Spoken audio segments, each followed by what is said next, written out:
वाहिगुरू जी का खालसा वाहिगुरू जी की फतेह। गुरु प्यारी साध संगत जी, सतगुरु श्री गुरु नानक साहब सच्चे पातशाह जियां दे जन्म ते कुछ विचारां आप संगत नाल आपां सांझीआं करन दा यतन कर रहे हां, जिहदे तहत आपां पिछलियां एपीसोड विच सुनन दा यतन कीता, आप संगत तक पहुँचाउण दा यतन कीता। गुरु नानक साहब सच्चे पातशाह जियां दे जन्म तो पहिलां दी दशा किहो जिही सी ते गुरु नानक साहब सच्चे पातशाह जी का जन्म कदों ते कित्थे होया।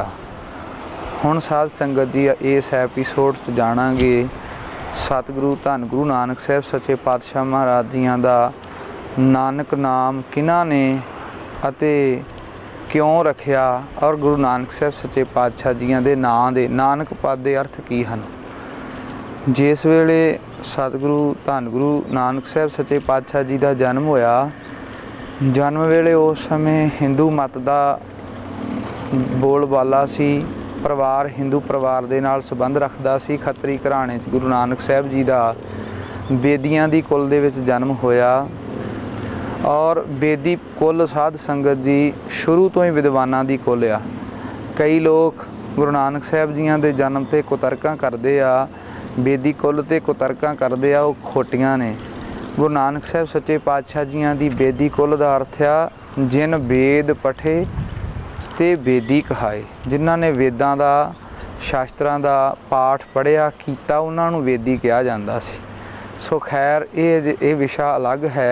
साध संगत जी वेदियां दी कुल दे विच सारे विद्वान हुंदे सन, उच्च कोटि दे पढ़े लिखे।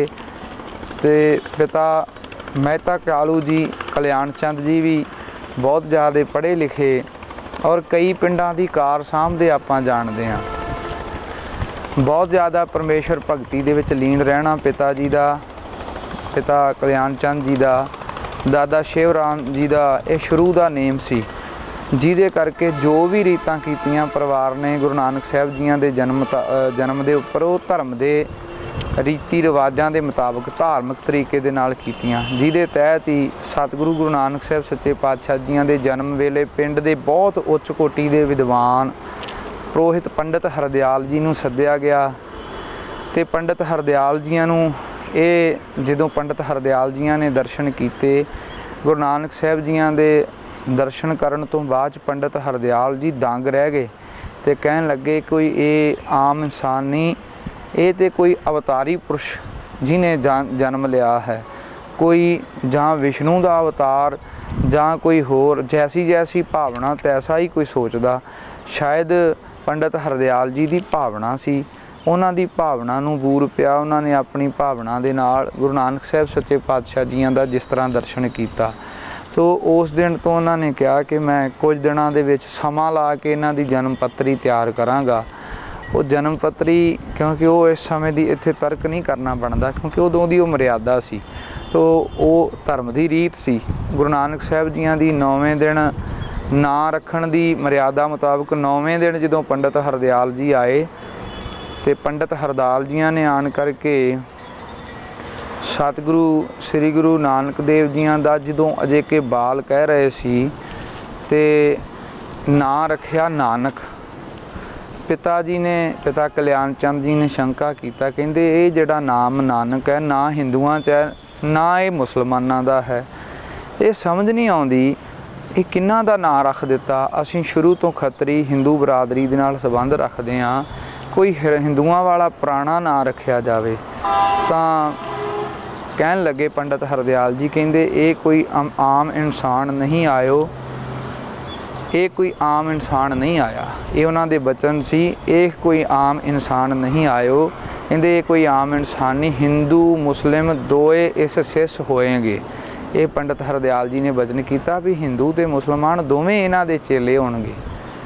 कहते अच्छा, कहते इन्हां दे लगन तो ये मैनूं पता लगा, मैं जो अपनी ज्योतिष विद्या पढ़ी आ और मेरी ज्योतिष विद्या ये सिद्ध करदी आ कि गुरु नानक साहब सच्चे पातशाह जियां दा जिहड़ा नानक नाम आ ये मैं आम एवें नहीं बड़ा सोच विचार के रखिया।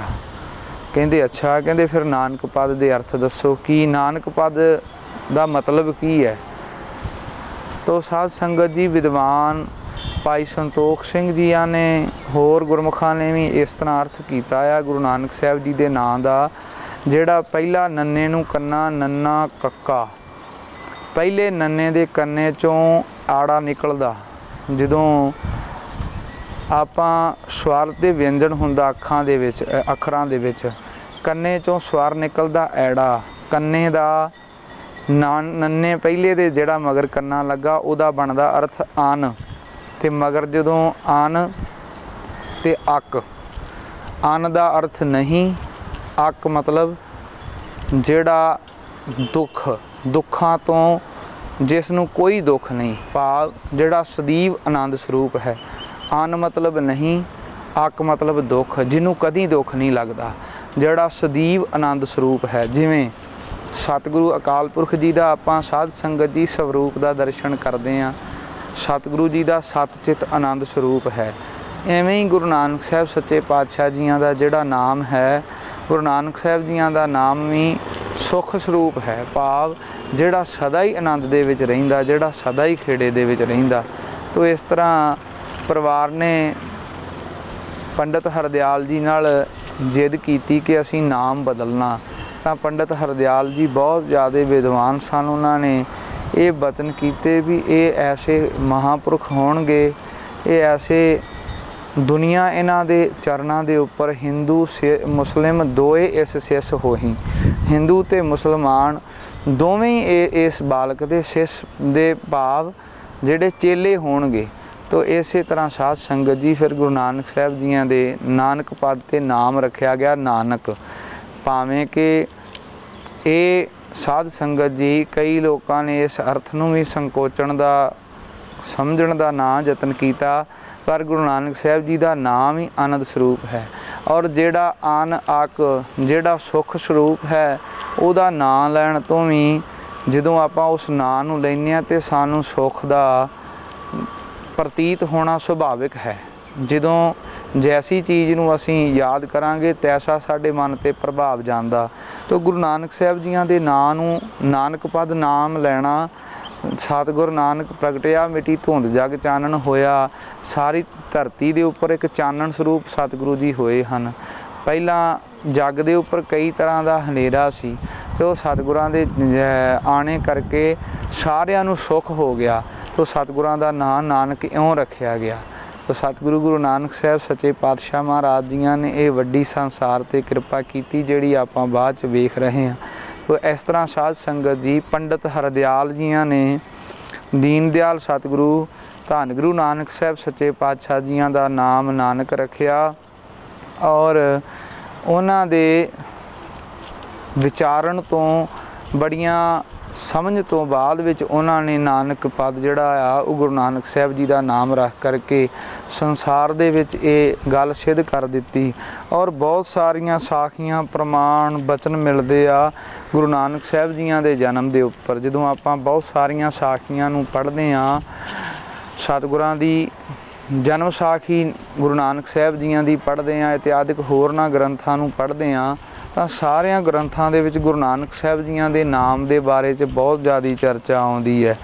ਤੋ ਸਾਧ ਸੰਗਤ ਜੀ ਨਾਨਕ ਨਾਮ ਅਨਕਤ ਨਹਿ ਹੋਵੈ ਜਿਹ ਮਾਹੀ, ਜਿਹੜਾ ਇਸ ਨਾਨਕ ਪਦ ਨੂੰ ਪੜ੍ਹੇਗਾ ਉਹ ਅਨਕਤ ਕਦੀ ਵੀ ਉਹ ਅੱਕੇਗਾ ਨਹੀਂ, ਭਾਵ ਸੰਸਾਰ ਦੇ ਵਿੱਚ ਉਹਦੀ ਹਮੇਸ਼ਾ ਹੀ ਜੈ ਰਹੇਗੀ, ਸੰਸਾਰ ਦੇ ਵਿੱਚ ਸਦਾ ਹੀ ਉਹਦੀ ਚੜ੍ਹਦੀ ਕਲਾ ਰਹੇਗੀ, ਜਿਹੜਾ ਗੁਰੂ ਨਾਨਕ ਦੇ ਨਾਮ ਦੇ ਨਾਲ ਜੁੜੇਗਾ।